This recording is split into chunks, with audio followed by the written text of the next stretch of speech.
नमस्कार दोस्तों, स्वागत है आपका हमारे चैनल मोटिवेशनल स्टोरी में। कौशलगढ़ राज्य पहाड़ों से घिरा एक छोटा सा राज्य था, जहां लोग अपने राजा को भगवान की तरह पूजते थे, जिसका नाम मंदसेन था। राजा मंदसेन भी अपनी प्रजा से परिवार जैसा व्यवहार करता था। राजा मंदसेन का इकलौता पुत्र राजकुमार उदयवीर न केवल सुंदर था, बल्कि गुणों का खजाना भी था। दुर्भाग्य से एक गंभीर बीमारी के कारण राजा मंदसेन की मृत्यु हो गई। अपनी अंतिम सांस लेने से पहले राजा मंदसेन ने राजकुमार उदयवीर को राजा बना दिया। राजकुमार उदयवीर ने अपनी प्रजा का दिल जीत लिया। वह एक धार्मिक, न्यायप्रिय और नेक दिल था। राजा की पत्नी रानी अनामिका अपने नाम के अनुरूप ही सुंदर थी। वह अतुलनीय सुंदरता की प्रतिमूर्ति थी। उसकी आंखों की चमक हर दिल को सुकून देती थी। राजा उदयवीर उससे बहुत प्यार करता था, लेकिन समय के साथ उसे एहसास हुआ कि रानी अनामिका के दिल में पहले जैसा प्यार नहीं रहा। एक दिन राजा उदयवीर ने कुछ ऐसा सुना जिसने उनकी दुनिया बदल दी। दो दासियां जो राजा उदयवीर के बिस्तर के समीप हवा लगा रही थी, उनको इस बात का पता नहीं था कि राजा सोया नहीं था। एक दासी बोली, हमारी रानी अनामिका बड़ी निर्दयी है, उसे ऐसा गुणवान और सुंदर पति पसंद नहीं। दूसरी दासी ने कहा, वह ठीक कहती है, रानी अनामिका रात में राजा को अकेला छोड़ देती है और कोई नहीं जानता कि वह कहाँ जाती है। पहली दासी ने उत्तर दिया कि राजा को तो कुछ पता भी नहीं चलता, क्योंकि रानी उसके पेय पदार्थ में कोई जड़ी बूटी मिलाकर उसे बेहोश कर देती है। सुबह होने से पहले दूसरी जड़ी बूटी उसे सुंघाकर होश में ला देती है। राजा उदयवीर को यह सब सुनकर बहुत दुख हुआ, पर उन्होंने शांत रहने और अपने क्रोध को छिपाने का निर्णय लिया। वह ऐसे उठे जैसे गहरी नींद से जागे हों और बिना क्रोध प्रकट किए सब कुछ सामान्य रखा। रात का समय हो चुका था और रानी अनामिका स्नान करने जा रही थी। बाद में वह लौटी और हर दिन की तरह राजा उदयवीर के लिए शरबत लेकर आई। राजा उदयवीर ने शरबत का प्याला हाथ में लिया और रानी अनामिका की जानकारी के बिना उसे खिड़की से बाहर फेंक दिया। रानी अनामिका ने सोचा कि अब राजा उदयवीर गहरी नींद में चले जाएंगे। दोनों पलंग पर लेट गए। कुछ देर बाद रानी अनामिका यह सोचकर उठ गई कि राजा उदयवीर सो रहे हैं। उसने एक मंत्र जोर से पढ़ा और राजा उदयवीर की तरफ मुड़कर बोली, राजा को इस तरह बेहोश कर दो कि वह कभी न उठे। इसके बाद रानी अनामिका ने अपनी सबसे सुंदर साड़ी पहनी और कमरे से बाहर चली गई, लेकिन उसे नहीं पता था कि राजा उसकी चाल समझ गया है और मंत्र का कोई असर नहीं हुआ है। राजा धीरे से बिस्तर से उठे, अपनी तलवार ली और उसका पीछा करना शुरू कर दिया। रानी अनामिका को इस बात का एहसास भी नहीं हुआ कि राजा उदयवीर भी उसके पीछे है। अभी वह महल में ही थी, सभी दरवाजे बंद थे, लेकिन रानी अनामिका के मंत्र की शक्ति से दरवाजे अपने आप खुल रहे थे। रानी अनामिका बगीचे के रास्ते से घने जंगल में चली गई। राजा उदयवीर ने एक अलग रास्ता चुना और रानी अनामिका को कुछ समय बाद राजा उदयवीर ने देखा कि रानी अनामिका एक अजनबी के साथ थी। वह आदमी दूसरे राज्य का गुलाम लग रहा था।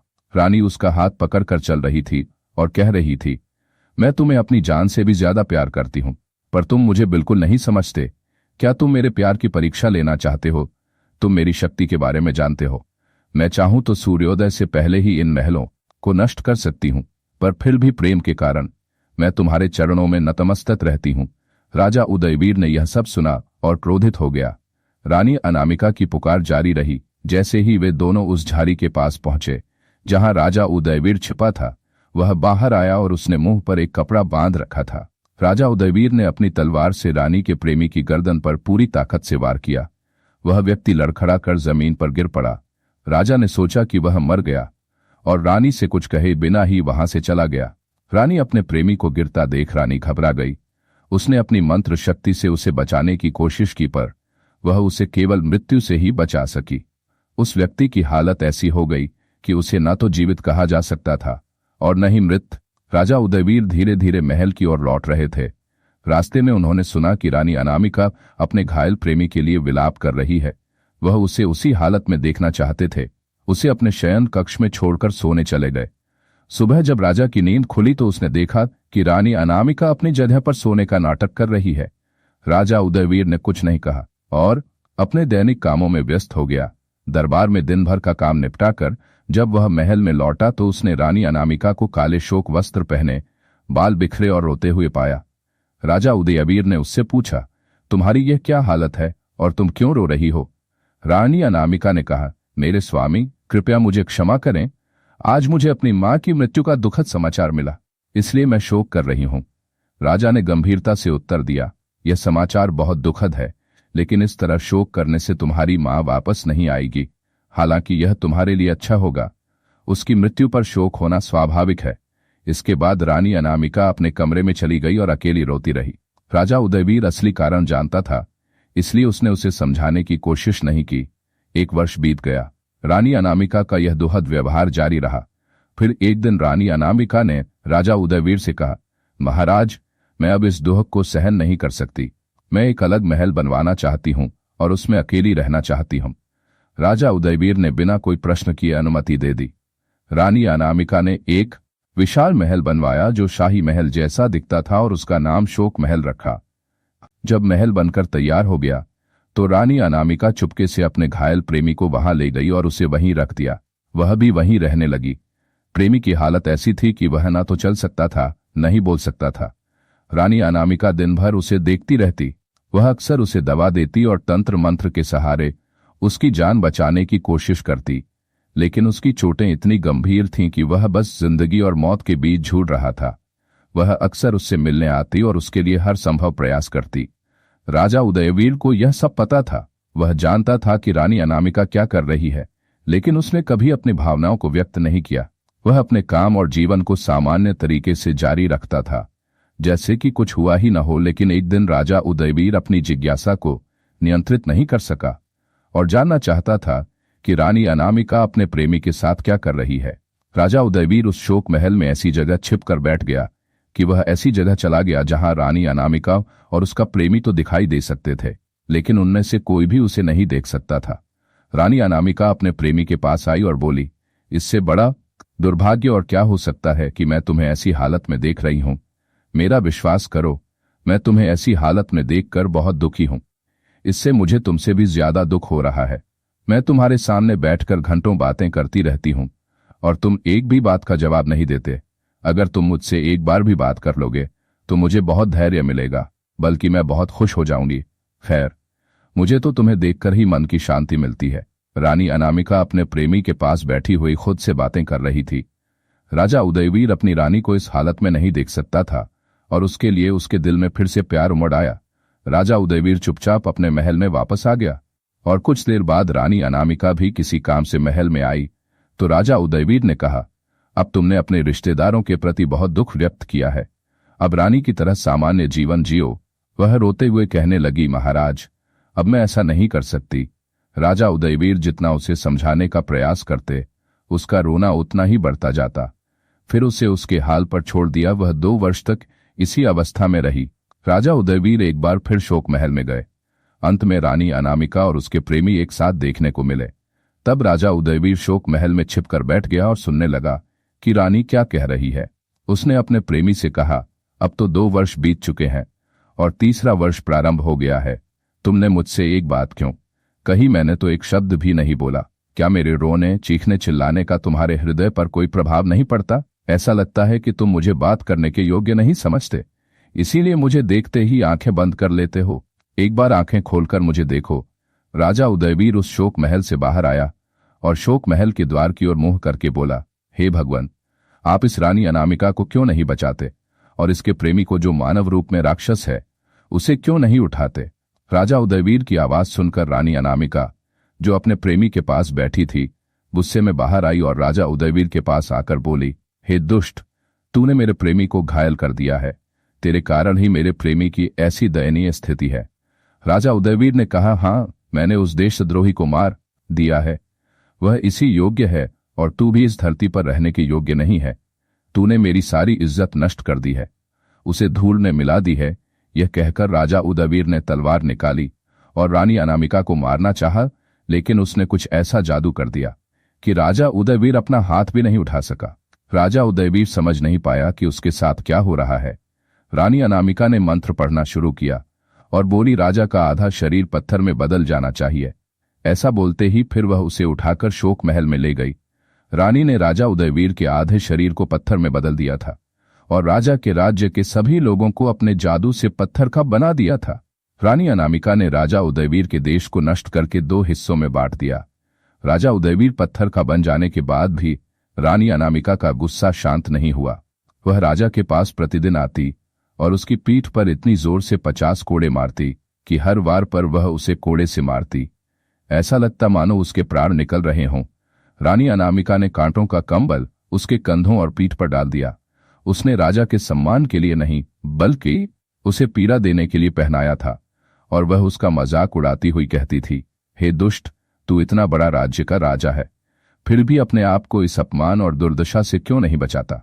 राजा उदयवीर ने दोनों हाथ आसमान की ओर उठाकर कहा, हे ईश्वर, हे समस्त संसार के रचयिता, यदि आपकी कृपा हो कि मुझ पर इस प्रकार का अन्याय और अत्याचार हो, यदि संभव हुआ तो मैं इसे भी सहर्ष स्वीकार करूंगा। मुझे आपकी दया और न्यायप्रियता से पूर्ण आशा है कि एक दिन आप मुझे इस भयंकर पीड़ा से अवश्य मुक्ति दिलाएंगे। फिर एक दिन यह बात दूसरे देश के राजा को यह बात पता चली। भगवान की कृपा से रात के समय दूसरे देश का राजा शोक महल में प्रवेश कर राजा के पास पहुंचा।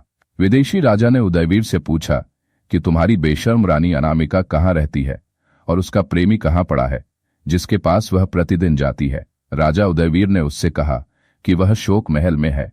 इस कमरे के नीचे से उस कमरे में जाने का रास्ता है जहां हम इस समय हैं, और मुझे नहीं पता कि वह रानी अनामिका कहाँ रहती है, लेकिन वह प्रतिदिन सुबह मुझे दंड देने के लिए मेरे पास आती है और मुझे कोड़े मारने के बाद अपने प्रेमी को कोई जड़ी बूटी पिलाती है जिसके कारण वह अभी तक जीवित है। राजा ने कहा कि तुम ज्यादा चिंता मत करो मित्र, मैं तुम्हारा दुख दूर करने का पूरा प्रयास करूंगा। रात का समय होने के कारण बेचारा राजा उदयवीर वैसे ही सोया रहा और जागता रहा। रानी अनामिका के जादू ने राजा उदयवीर को लेटने या सोने के अयोग्य बना दिया था। अगले दिन विदेशी राजा गुप्त मार्ग से उस कमरे में दाखिल हुआ। फिर वह उस स्थान पर गया जहां रानी का प्रेमी घायल अवस्था में पड़ा था, और उसने तलवार से ऐसा प्रहार किया कि वह अधमरा व्यक्ति तुरंत मर गया। राजा ने शव को घसीटकर पिछवाड़े के एक कुएं में फेंक दिया और शोक महल के उसी कमरे में वापस आया और म्यान से तलवार निकाली, उसे अपने पास छिपा लिया और प्रेमी के स्थान पर चादर डालकर स्वयं लेट गया ताकि रानी अनामिका के आने पर उसे मार सके। कुछ देर बाद रानी उसी भवन में पहुंची तो राजा उदयवीर वहीं लेटा हुआ था। उसने उसे इतनी निर्दयता से मारना शुरू किया कि उसकी चीखें सभी भवनों में सुनाई देने लगीं। चीखों से वह स्थान गूंजने लगा। वह चीखता रहा और दया की याचना करता रहा, पर दुष्ट रानी उसे 50 कोड़े मारे बिना नहीं रुकी। उसके बाद हमेशा की तरह उसने उसकी पीठ कांटों का कंबल डाला और चली गई। फिर वह महल के 5वें कमरे में आई और विदेशी राजा के सामने, विदेशी राजा ने मुंह ढका हुआ था जिसे वह अपना प्रेमी समझ रही थी, बैठ गई और उसे अपना दुख सुनाने लगी। बोली, मेरे प्रिय प्रेमी, मैं कितनी अभागी हूं कि मैं तुम्हें अपने प्राणों से भी अधिक चाहती हूं और तुम मुझे जरा भी प्रेम नहीं करते। दिन रात के चैन को व्यर्थ कर देती हूं। मैंने तुम्हारे लिए अपने कुलीन पति के साथ इतनी क्रूरता और अन्याय किया है, फिर भी मेरा क्रोध शांत नहीं हुआ और मैं उसे अधिक कठोर दंड देना चाहती हूं क्योंकि उसी ने तुम्हारी ऐसी हालत कर दी है। पर तुम तो मुझसे कुछ नहीं कहते। शायद तुम चाहते हो कि मैं तुम्हारी खामोशी से इतना दुखी हो जाऊं कि मैं तड़प तड़प कर मर जाऊं। भगवान के लिए अधिक नहीं तो कम से कम मुझसे एक शब्द तो बोल दो ताकि मेरे दुखी मन को सांत्वना मिले। विदेशी राजा ने ऊंचे स्वर में कहा कि मेरी इस हालत का कारण तुम ही हो। यह सुनकर रानी अनामिका को आश्चर्य हुआ। ऐसा लगा जैसे रानी अनामिका ने अपने प्रेमी के मुंह से कुछ सुनने का सपना देखा हो। वह बोली, प्रिय, क्या तुमने सचमुच कहा कि मैं धोखा खा गई हूं? विदेशी राजा ने प्रेमी के स्वर में घृणा भरकर कहा, तुम इस योग्य नहीं हो कि मैं तुमसे बात करूं या मैं तुम्हारे किसी प्रश्न का उत्तर दूं। रानी अनामिका ने कहा, मेरे प्रिय, मैंने ऐसा कौन सा अपराध किया है जो तुम ऐसा कह रही हो? विदेशी राजा ने कहा, तुम बहुत जिद्दी हो और किसी की नहीं सुनती हो, इसीलिए अब पूछोगी तो बता दूंगा कि तुम अपने पति को रात को जो कोड़े मारती हो और वह चिल्लाता है, उसके चिल्लाने से मेरी नींद खराब होती है। यदि वह चिल्लाता नहीं तो मैं कब की ठीक हो गया होता और अच्छे से बात कर पाता, लेकिन एक तरफ तुमने उसे आधा पत्थर का बना दिया है और दूसरी तरफ तुम उसे रोज इतना मारती हो कि वह कभी सोता ही नहीं। वह यह भी नहीं कर पाता और दिन रात रोता रहता है और मुझे भी सोने नहीं देता। अब आप ही बताइए, मैं आपसे क्या कहूं और किस विषय पर बात करूं? रानी अनामिका ने कहा, क्या आप चाहते हैं कि मैं उसे मारना बंद कर दूं और उसे उसकी पिछली अवस्था में वापस ले आऊं? अच्छा, अगर इसी से आपको खुशी मिलती है तो मैं उसे अभी ठीक कर सकती हूं। विदेशी राजा ने कहा, मैं वास्तव में चाहता हूं कि आप उसे पीटना बंद कर दें और उसे उसकी पिछली अवस्था में वापस ले आए। जाओ और उसे उसके कष्टों से पूरी तरह मुक्त करो, ताकि उसकी चीखें मेरी शांति में खलल न डालें। रानी अनामिका उदयवीर के कमरे में गई और एक प्याले में पानी लिया और उस पर कुछ मंत्र फूंक दिए, जिससे वह उबलने लगा। फिर वह उस कमरे में गई जहां उसके पति राजा उदयवीर कैद थे। उसने उन पर जल छिड़का और कहा, मेरे जादू से अपना पिछला रूप वापस पालो। अनामिका के इतना कहते ही राजा अपने मूल रूप में वापस आ गए। मैं खुशी खुशी आकर खड़ा हो गया। रानी अनामिका राजा उदयवीर से बोली, मैं तुमसे बहुत दुखी हूं।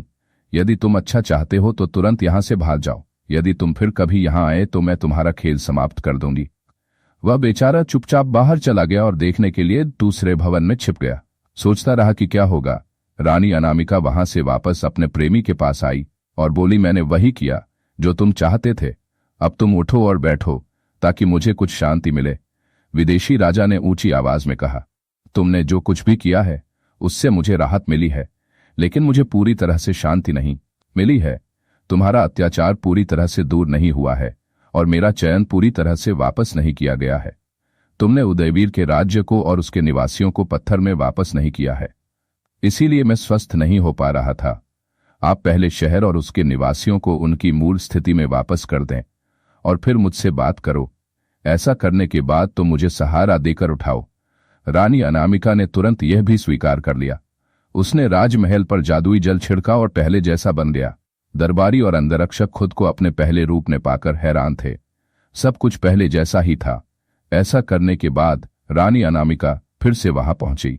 शोक महल में जाकर प्रसन्नतापूर्वक कहा, प्रिय, मैंने तुम्हारी इच्छानुसार पहले ही सब कुछ ऐसा कर दिया है कि तुम पूर्णतया स्वस्थ और तंदुरुस्त हो जाओ। अब तुम उठो और मुझे अपने सीने से लगा लो। विदेशी राजा ने धीमे स्वर में कहा, मेरे पास आओ। वह करीब आई। राजा उदयवीर ने कहा, और करीब आओ। वह उनके बहुत करीब आ गई। राजा ने उछलकर रानी अनामिका की भुजाओं को पकड़ लिया और उसे बोलने का एक क्षण भी नहीं दिया। फिर उसने अपनी तलवार उस पर इतनी जोर से घुमाई कि उसका सिर धड़ से अलग हो गया। विदेशी राजा ने उसे उसी कुएं में फेंक दिया जिसमें पहले उसके प्रेमी को फेंका गया था। तब वह शोक महल से बाहर आया और राजा उदयवीर को खोजने लगे। ऐसा प्रतीत हुआ कि वह भी पास के किसी भवन में छिपा हुआ है और उसकी प्रतीक्षा कर रहा है। आगंतुक राजा ने उससे कहा, अब किसी का भय नहीं है मित्र, मैंने रानी अनामिका को मार डाला है, मुझे अपने नगर जाना है। राजा उदयवीर ने उत्तर दिया, तुम अभी हमारे साथ चलो, हमारे महल में थोड़ा विश्राम करो, फिर अपने नगर जाओ।